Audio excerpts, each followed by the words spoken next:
Assalamualaikum warahmatullahi wabarakatuh. Sebelumnya perkenalkan nama saya Agung Febriansyah. Di sini saya akan memaparkan materi mengenai materi getaran harmonis. Nah, adapun topik pembahasan atau sebab-sebab pembahasan yang nanti akan dibahas, yaitu yang pertama ada pengertian getaran harmonis, kemudian jenis-jenis getaran harmonis, dan yang terakhir nanti kita akan membahas mengenai fenomena getaran harmonis. Nah, sebelumnya apakah kalian sudah mengetahui apa sih itu getaran harmonis?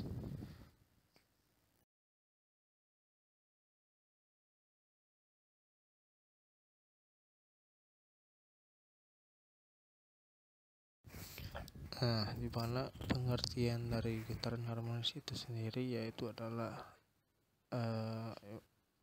getaran harmonis adalah gerak periodik suatu objek di mana gaya pemulih yang bekerja pada objek berbanding lurus dengan perpindahan objek tersebut dari posisi keseimbangan dan arahnya berlawanan.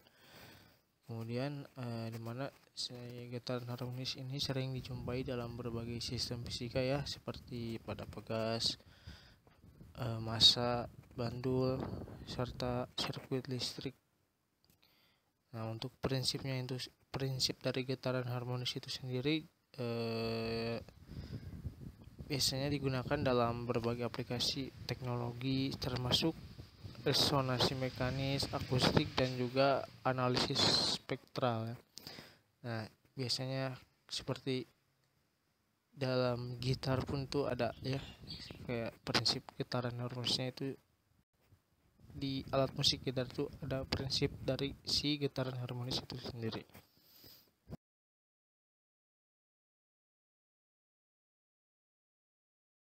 Nah, untuk pembahasan selanjutnya itu mengenai gaya pemulih. Nah, sebelumnya kalian apa sudah pernah mendengar apa sih itu gaya pemulih itu apa gitu ya?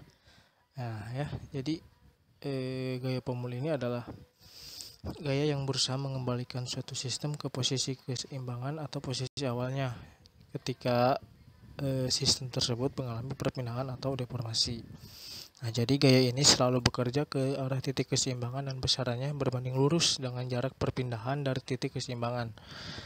Nah, jadi yang dimaksud dengan gaya pemulih ini adalah jika kalian pernah lihat sebuah ayunan bergerak gitu ya, pasti gerakan atau gaya dari si ayunan itu adalah bolak-balik, maju, mundur seperti itu ya.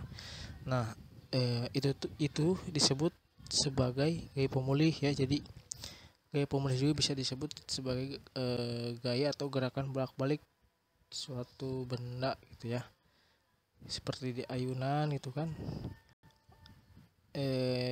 gerakan atau gayanya itu bolak-balik, jadi ya itu disebut sebagai gaya pemulih gitu.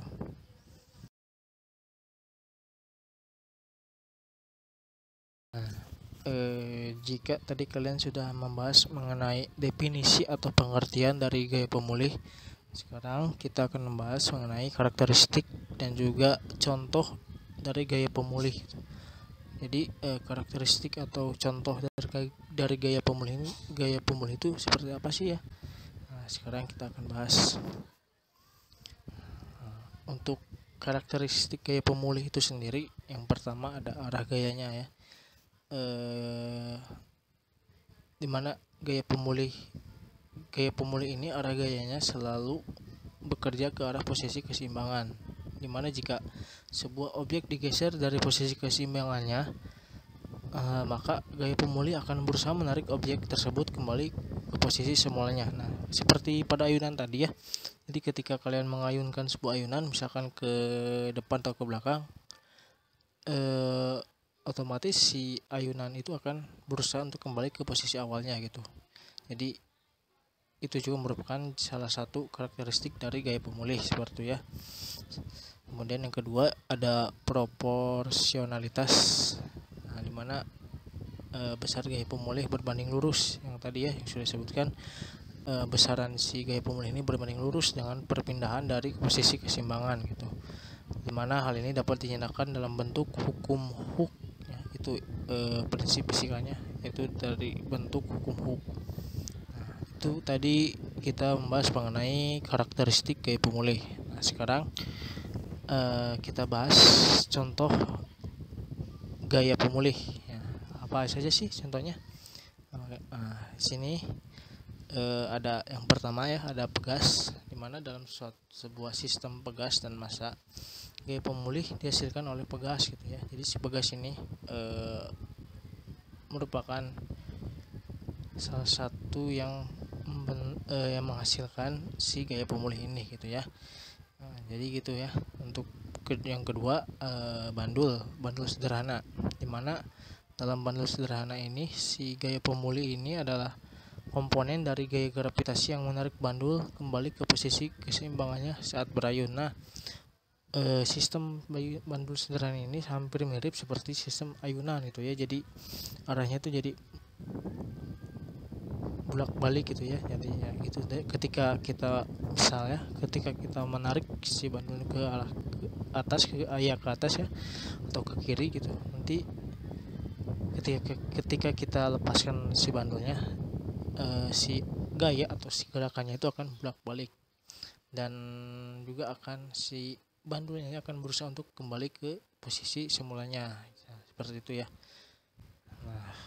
Nah, ini sekarang ada ayunan sederhana ya. Untuk pembahasan ketiga mengenai ayunan sederhana nih, contoh dari gaya pemulih seperti yang sudah dibahas tadi ya, ayunan atau bandul sederhana. Jadi emang ayunan bandul itu hampir sama lah gitu ya. Jadi ya untuk sistem dari ini ya hampir sama gitu. Nah, jadi ayunan dan bandul sederhana ini terdapat gaya pemulih yang menarik bandul atau ayunan kembali ke posisi keseimbangan saat bandul tersebut mengalami perpindahan dari posisi tersebut. Nah, seperti yang sudah saya jelaskan tadi ya, dimana ketika kita menarik si ayunan atau bandulnya gitu kan, memindahkan posisi dari posisi awalnya ke posisi misal ke atas atau ke belakang, ke depan atau ke bawah lah gitu ya. Nanti di situ akan terdapat gaya pemulih gitu kan, ada menghasilkan gaya pemulih gitu ya, atau gerakan si bolak-balik tadi, dimana nanti si ayunan atau bandul ininya akan berusaha untuk kembali ke posisi awalnya gitu kan, ke posisi keseimbangannya gitu, seperti itu.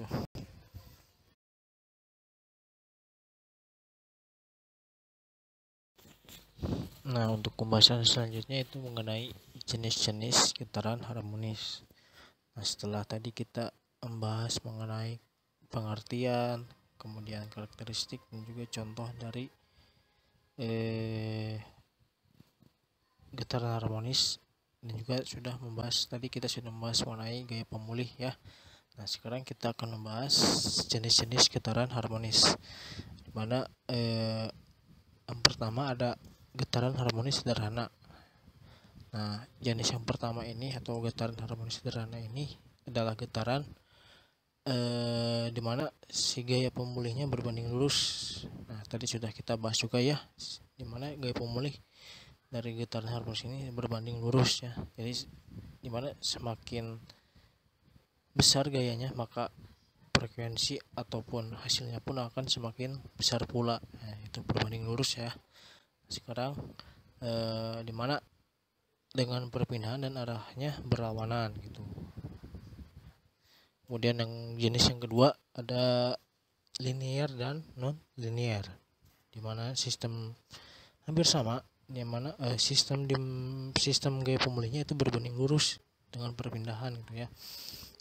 Jadi si getaran harmonis itu sistem atau perpindahannya itu berbanding lurus gitu, atau berlawanan, seperti itu ya.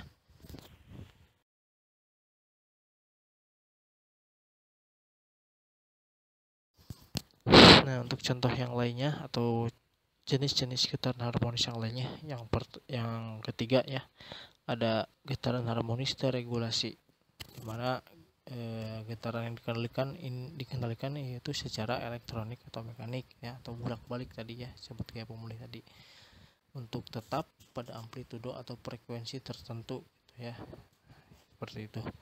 Kemudian jenis yang keempat, getaran harmonis terdam, di mana getaran yang amplitudonya menurun seiring waktu akibat adanya gaya redam seperti gesekan atau resistansi gitu ya. Jadi getaran harmonis terdam ini adalah merupakan salah satu getaran yang si amplitudonya atau si getarannya itu seiring waktu itu akan menurun atau melambat gitu ya, akibat adanya redaman atau hambatan ya, seperti gesekan atau resistansi itu ya. Jadi ketika misalkan kalian mengayunkan sebuah ayunan atau bandul gitu kan, tiba-tiba si getarannya itu kok melambat gitu atau kecepatannya menurun gitu kan, itu karena adanya redaman ya, atau gesekan mungkin dengan lantai, dengan meja itu ya. Jadi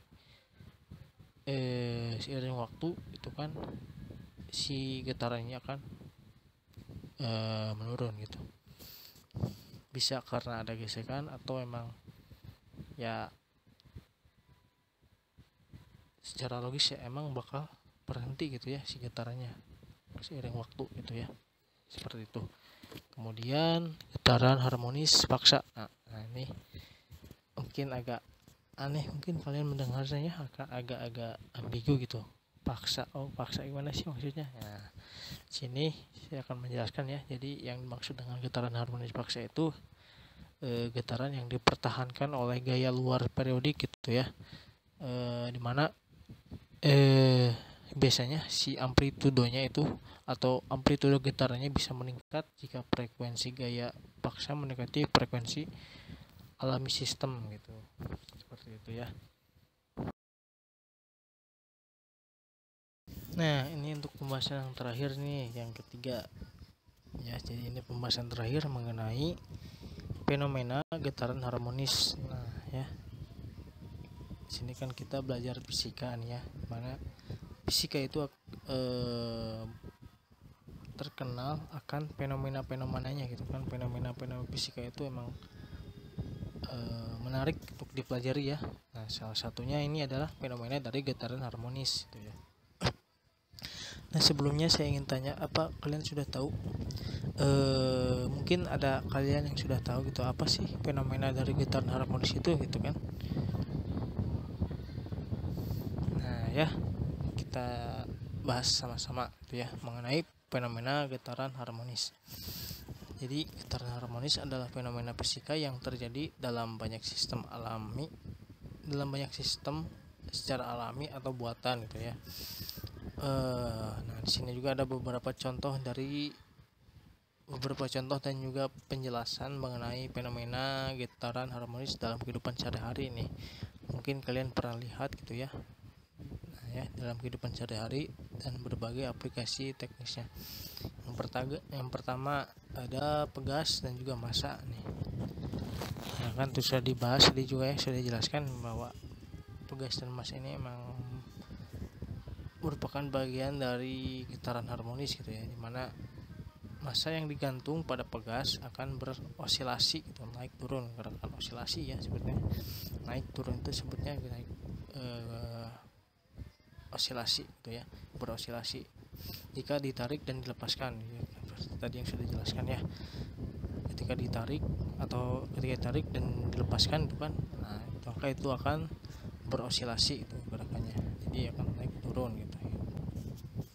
Kemudian yang kedua ada jam bandul. Nah jam bandul nih mungkin kalian pernah melihat mungkin ya, jam bandul ya biasanya kayak jam yang suka ada suara-suara bising gitulah, biasanya agak bising suaranya, menggelegar gitu ya. Biasanya jam bandul itu jam milik orang-orang pejabat seperti itu lah. Mungkin kalian pernah lihat di film atau di TV gitu ya. Jam bandul itu adalah jam yang ada yang menggantung seperti itu, si tali panjang, kemudian ada bulatan dan sering bergerak bolak-balik tuh ya, ke kiri, ke kanan, ke atas, ke bawah gitu ya. Nah itu jam bandul ya itu namanya, jika kalian pernah lihat gitu ya. Jadi ya jambandul ini merupakan aplikasi dari si getaran harmonis ini gitu ya. Jadi ada sistem, ada prinsipnya juga itu kan dari jambandul, prinsip dari si getaran harmonis ini, dimana jambandul menggunakan gerakan harmonis bandul untuk mengatur waktu tuh kan ya. Jadi nggak sembarangan ya itu tuh dibuat apa si tali yang ada bulatan itu nggak sembarangan dibuat untuk apa gitu ya. Emang itu si gerakan itu, si gerakan bolak-balik yang itu ya, si bandulnya itu digunakan untuk mengatur waktu dari si jamnya itu gitu ya. Memang ada setiap ini pasti ada fungsinya gitu. Kemudian alat musik, nah jadi gak cuma ayunan, pegas, massa itu kan ataupun jam gitu ya, dari aplikasi atau fenomena dari getaran harmonis ini. Ada juga nih alat musik, mungkin nih kalian kalau main gitar gitu kan atau biola gitu kan, yang ya alat musik yang dipetik gitu kan, kecapi atau apa, itu biasanya akan bergetar ya. Kalau kalian pernah lihat kan si senarnya itu akan bergetar dan menghasilkan suara gitu. Nah itu ada prinsip dari si getaran harmonis ini gitu kan, si apa gaya sebutnya itu gaya mekanik ya, atau yang tadi sudah dibahas atau gaya pemulih itu ada guys. Gerakan si senar itu akan bergetar lah gitu kan dan menghasilkan suara gitu, dimana getaran senar merupakan getaran harmonis. Nah ya, getaran harmonis yang menciptakan gelombang suara dengan frekuensi tertentu ya. Semakin kencang kalian memetik atau semakin keras kalian memetik si senarnya, maka suara yang dihasilkan pun akan semakin keras juga gitu ya. Itu berbanding lurus kan, sudah dijelaskan tadi bahwa semakin kencang itu kan semakin besar gaya yang diberikan, maka frekuensinya juga akan semakin besar. Jadi hubungannya berbanding lurus gitu ya.